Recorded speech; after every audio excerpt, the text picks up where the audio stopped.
மாலை வணக்கம். உங்களில் ஒருவன் நான்.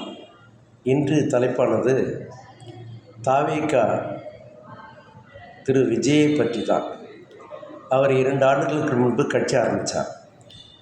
அந்த கட்சிக்கு பேர் தாவேகா, தமிழக வெற்றி கழகம். ஓகே, லெட்டர் பேட் கட்சி தான். இது வரைக்கும் ஒரு எலெக்ஷனோடு நிற்கலை. 2026 நிற்க போகிறார். அவர் நிற்க போகிறாரு தெரியல, அந்த கட்சி நிற்க போகுது. எப்படின்னாக்கா, election commission of India recognise பண்ணுறது 6% ஓட்டு இருக்கணும் எம்எல்ஏ எலெக்ஷனில். அப்படின்னா 4 எம்எல்ஏ சீட் இருக்கணும்.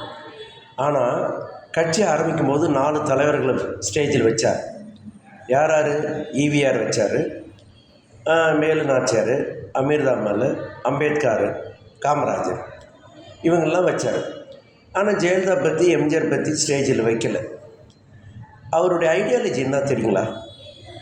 அவருக்கே தெரியல. அவருக்கு ஐடியாலஜி, ஒரு கட்சியை கொண்டு வரும்போது என்ன ஐடியாலஜி, நான் கரப்ஷனை ஒழிக்க போகிறேன், அல்லது நான் தாழ்த்தப்பட்ட மக்களுக்கு, லோ சொசைட்டிக்கு நான் உதவி பண்ண போகிறேன், இல்லை வேணால் நான் இதை சமூக நீதி காக்கும், ஏதாவது ஒரு ஐடியாலஜி இருக்கா? ஒன்றும் கிடையாது. வேலு நாச்சியார் பற்றி பேசுகிறார். வேலு நாச்சியார் யார்? அவரும் போராட்டம், ஒரு பகுதியை எக்ஸ்டெண்ட் பண்ணுறது. நீங்கள் எக்ஸ்டெண்ட் பண்ணுறதில்ல, ஆளும் மக்களை ஆளக்கூடிய. இது டெமோக்ரஸி.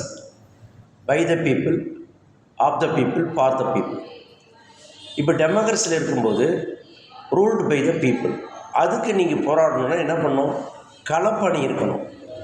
விஜய் அவர்களே, நீங்கள் பேசுவது ஒவ்வொரு மீட்டிங்கில் நீங்கள் என்னென்ன பேசுகிறீங்களோ எதுவுமே தெரியாத இளம் குழந்தைகள், 5 வயது குழந்தை மாதிரி பேசுகிறீங்க. உங்களுக்கு அரசியலே தெரியல. உங்களை நம்பி இருக்கக்கூடிய இளைஞர்கள் ஏமாற்றம் அடைகிறாங்க. ஒரு தொகுதி கூட உங்களால் வெற்றி பெற முடியாது. ஐடியாலஜி தெரியாத பேசுகிறீங்க. எம்ஜிஆருடைய ஐடியாலஜின்னு, ஜெயலலிதா ஃபாலோ பை ஐடியாலஜின்னு. ஏடிஎம்கே 31 வருஷம் ஆண்டு இருக்குது. ஆனால் அந்த கட்சி ஊழல் கட்சின்னு பேசுகிறீங்க. அப்புறம் எதுக்கு அவங்கள பற்றி பேசுகிறீங்க? ஜெயலலிதா அம்மா பற்றி நான் மாரி அவங்க மாதிரி பிரச்சாரம் பண்ண போகிறேன்னு பக்கமில்லை உங்களுக்கு.